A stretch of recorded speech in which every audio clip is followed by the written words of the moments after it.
Sei in Piazza al Marti, un soddisfatto sindaco, quanta gente? Un sacco di gente, è un format che funziona. Stasera è il primo Marti in piazza, la 15ª edizione, è una cosa bellissima, vedere via Roma tutta piena è una soddisfazione enorme. Io mi sento un sindaco fortunatissimo, perché abbiamo veramente delle associazioni che stanno lavorando per la propria comunità e questo non mi fa altro che farmi un grande cuore immenso. Viva comunque sempre Portoviejo. Grande sindaco, un paese e una città, e lo dico spesso, che risponde sempre. Questo è vero. Grazie sindaco.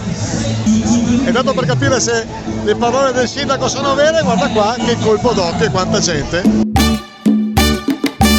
Toca la clave, suena el bongo, hazme un tumbao que el ritmo lo pongo yo.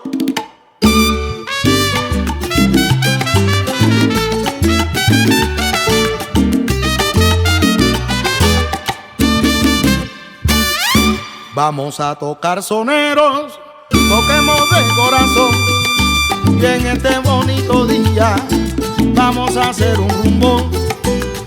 Y si del alma brota letra, armonía y sazón, son estos los ingredientes para componer un son.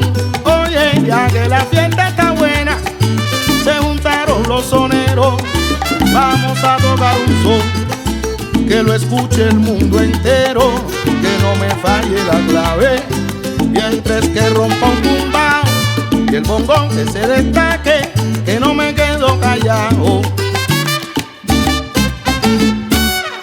Toca la clave, suena el bongo, hazme un tumbao, que lo demás lo pongo yo. Vaya trompeta.